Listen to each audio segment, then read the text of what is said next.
नमस्कार श्रोताओं, इस समय हमारे साथ बातचीत के लिए हैं डॉक्टर आशीष कांदवे, जो कि विश्व हिंदी साहित्य परिषद के अध्यक्ष हैं और प्रतिष्ठित पत्रिका है उसका भी प्रकाशन करते हैं। तमाम राष्ट्रीय अंतर्राष्ट्रीय हिंदी साहित्य से जुड़ी हुई संस्थाओं से आपकी संबद्धता है और साथ ही साथ हाल ही में जो विश्व रामायण कोश के बारे में जो चर्चा चली है उससे भी आपका जुड़ाव है। तो बहुत बहुत स्वागत कर रहे हैं आशीष कांदवे जी आपका आकाशवाणी और विविध भारती वाराणसी की ओर से। नमस्कार। नमस्कार अरुण जी, बड़ी प्रसन्नता हुई कि आपने मुझे आज फोन किया और मेरे बारे में आपने अपने संज्ञान में लिया। तो सबसे पहले आकाशवाणी और विविध भारती का मैं हार्दिक अभिनंदन करता हूं। ये जानने की जो लॉकडाउन का जो पीरियड है और आमतौर पे कहा जाता है कि साहित्य के लिए सृजन के लिए थोड़ा सा एकांत और रुकावट इस तरह का चाहिए होती है, लेकिन लॉकडाउन के दौरान साहित्यिक गतिविधियां एक तरह से कहें तो जो मंचीय गतिविधियां थी या फिर जो जुड़ाव था पत्र पत्रिकाओं का आवागमन वो भी थम सा गया है।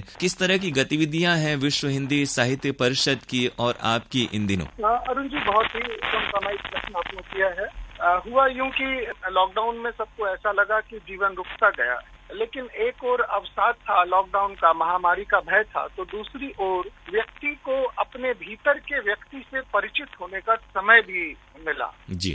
एक साहित्यकार होने के नाते, एक कवि होने के नाते हर व्यक्ति को चाहिए कि वो अपने भीतर की मौलिकता का चिंतन करे।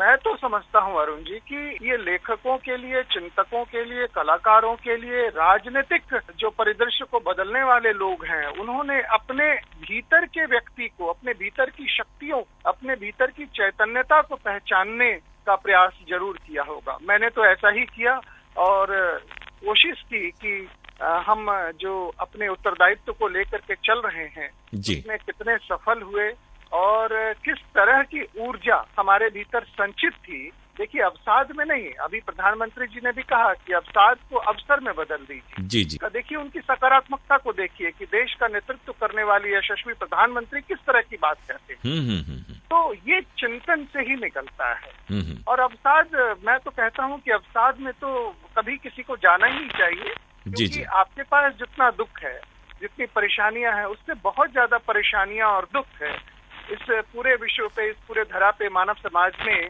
कहीं ना कहीं आपको देखने को मिलेगा। इसलिए मैंने इसको बहुत सकारात्मक तरीके से लिया जी। और जहाँ तक प्रश्न विश्व हिंदी साहित्य परिषद का है जी, तो परिषद ने इस दौरान अनेक संगोष्ठियों का आयोजन किया, जिसमें भारतीय शिक्षण पद्धति, ई शिक्षा की समस्याएं और चुनौतियां, उनकी संभावनाओं पे बहुत सारी चर्चा हम लोगों ने की है, जिसमें देश विदेश के अनेक गणमान्य वक्ता लोग जुड़े रहे और सृजन का काम भी बहुत अच्छा किया कि बिल्कुल एकाग्र होके, ना किसी चीज को गंवाने की चिंता थी, ना कमाने की चिंता थी। कमाल था ये समय रहा। जी जी। तो आधुनिक साहित्य और गगनांचल के संपादन से भी आप जुड़े हैं और जो विश्व हिंदी साहित्य परिषद है वो विशेष तौर से जो अंतर्राष्ट्रीय स्तर पर भारत से अलग विदेशों में भी जो हिंदी रचनाकार हैं उनको जोड़ने का और उनकी समृद्धि को प्रेरित करने का भी एक महत्वपूर्ण कार्य आप अरसे से करते रहे हैं। तो अंतर्राष्ट्रीय स्तर पर हिंदी की क्या स्थिति है और क्या गतिविधियां इस काल में रही हैं? विश्व हिंदी साहित्य परिषद विगत 10-15 वर्षों से अंतर्राष्ट्रीय परिप्रेक्ष्य में हिंदी की स्थितियों का आकलन, मूल्यांकन, प्रतिष्ठा और प्रचार का काम करते हैं जी। आधुनिक साहित्य भारत जी। और आधुनिक साहित्य यूके। आधुनिक साहित्य भारत का प्रकाशन पिछले 10 वर्षों से निरंतर हो रहा है जी। और आधुनिक साहित्य यूके के नाम से विगत 3 वर्षों से सफल प्रकाशन हो रहा है जी। ऐसे किन खास रचनाकारों का आप उल्लेख करना चाहेंगे? बहुत से लोग हैं जो बाहर रह करके भी अपने देश के बारे में, यहाँ की कला, साहित्य, संस्कृति के बारे में साहित्यिक विधाओं के माध्यम से रचना कर्म में जुड़े हुए हैं। तो उन रचनाओं को प्रकाश में लाने का ये जो कार्य है, किन किन महत्वपूर्ण लोगों की गतिविधियों का आप जिक्र करना चाहेंगे? देखिए, अगर हम यूरोपियन देशों में बात करें तो जो सबसे सक्रिय संस्थाओं में से एक है, उसमें बर्मिंघम की एक संस्था गीतांजलि है। ज्यादातर यूरोप में बनी हुई संस्थाएं स्व के निर्माण के लिए है, व्यक्ति विशेष के निर्माण के लिए। लेकिन गीतांजलि एक ऐसी संस्था है जिसने पिछले 25 वर्षों में अनेक रचनाकारों को समाज के सामने लाने का काम किया है। फिलहाल गीतांजलि लगभग 100-150 नए लोगों को रचनात्मकता की ओर उन्मुख कर रही है और निरंतर हिंदी साहित्य, भारतीय संस्कृति और भारतीय भाषाओं के विकास के लिए काम कर रही है। इसके साथ ही अन्य कई देशों में भारतीय संस्थाएं हैं, जिसमें अमेरिका में पंडित तिलक राज शर्मा स्मृति न्यास के नाम से एक संस्था है, वो न्यूयॉर्क में उसका मुख्यालय है और हिंदी के प्रचार प्रसार में अभूतपूर्व कार्य कर रहे हैं वो लोग। जी। अभी आपको हाल ही में रामायण विश्व महाकोश का समन्वयक भी बनाया गया, तो इस ख्याल के बारे में, ये कॉन्सेप्ट क्या है, क्या काम हो रहा है और आपकी क्या भूमिका उसमें रहेगी, इस पर थोड़ा चर्चा हम लोग करें। रामायण विश्व महाकोश की संकल्पना है और इसको पूरे प्रारूप में ढालने के लिए, एक रूप देने के लिए अयोध्या शोध संस्थान को कहा गया है। अयोध्या शोध संस्थान के निदेशक योगेंद्र प्रताप सिंह जी इस पूरे योजना के अध्यक्ष हैं और उन्हीं के निर्देशन में इसका प्रकाशन होगा। और ये बहुत बड़ी योजना है, इसमें तकरीबन 150 खंडों का प्रकाशन होगा, जिसमें राम और रामचरितमानस, रामायण, राम से संदर्भित जितनी भी कलाएं हैं, चाहे वो चित्रकला हो, वास्तुकला हो, स्थापत्य कला हो, मूर्ति कला हो, चाहे फिर राम लीलाओं के माध्यम से हो, राम पे लिखे गए नाटकों के माध्यम से हो, राम के साहित्य के माध्यम से हो, या फिर आर्कियोलॉजिकल सर्वे के अनुसार जो चीजें राम से संबंधित पृथ्वी पे पाई जा रही हैं, उन सभी चीजों का क्लासिफिकेशन करके एक किताब के रूप में, पुस्तक के रूप में इसको कंपाइल किया जाएगा और सभी क्षेत्रों को अलग अलग कंपाइल किया जाएगा। अलग अलग उनका मूल्यांकन होगा, अलग अलग उनका संकलन और संपादन होगा। तो एक बहुत ही बड़ा, महती और एक विस्तृत कार्य है। बहुत बड़ा। आपने देखा होगा प्रधानमंत्री जी ने अभी एक सांस में 40 रामायणों का नाम ले दिया। जी।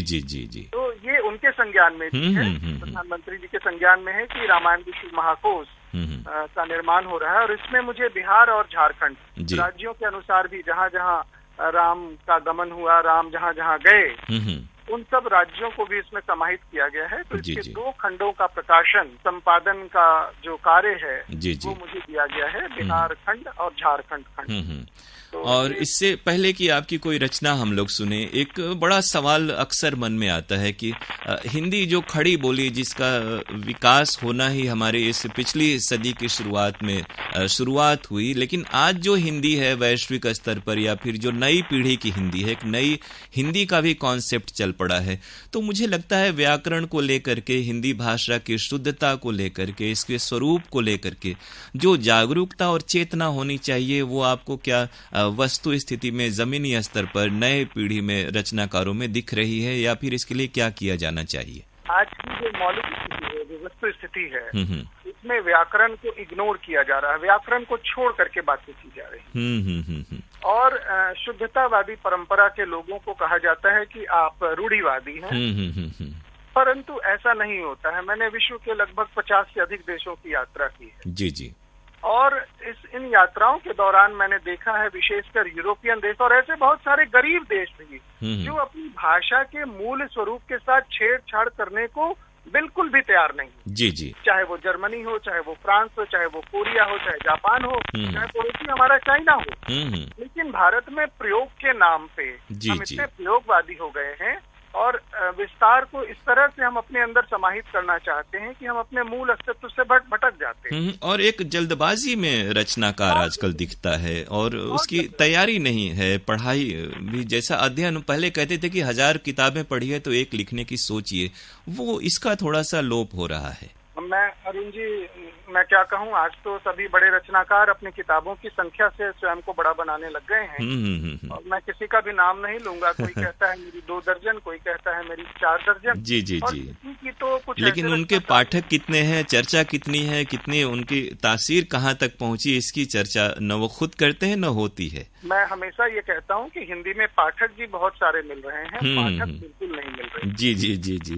और अब कोई रचना हम लोग सुन लें आपकी चलते चलते, जो आपको आज के वक्त में मौजू लगे और जो आप सुनाना चाहें हमारे श्रोताओं को। मैं आज राम पे ही मैं अपनी एक छोटी सी रचना सुनाना चाहता हूँ। जी, स्वागत। भारत के नए स्वरूप का, सनातन स्वरूप का मैंने राम के माध्यम से कुछ कहने की कोशिश की है। जी। कि जय राम रूप अनूप निर्गुण, सगुन गुण प्रेरक सही, संस्कृति में नवगति सूनापन अयोध्या में अब नहीं, बने हर मुख हृदय की भाषा राम, जीवन चेतना की परिभाषा राम, हर मन मंदिर की अभिलाषा राम, वेदना सिंधु अब सकल नयनों से बह गई। अयोध्या सदियों के निर्वासन को देखो कैसे सह गई। फिर लौटने लगा है धरा पर विजय वैभव अनूप।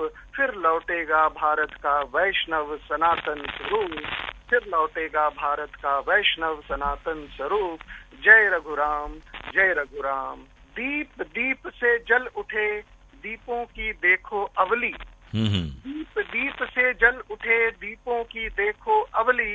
अयोध्या के नैनों से अश्रु मोती बन बन निकली। नभ प्रांगण में जनमन है सज धज रहा। देखो तिरंगे में वैभव अब कैसे फब रहा।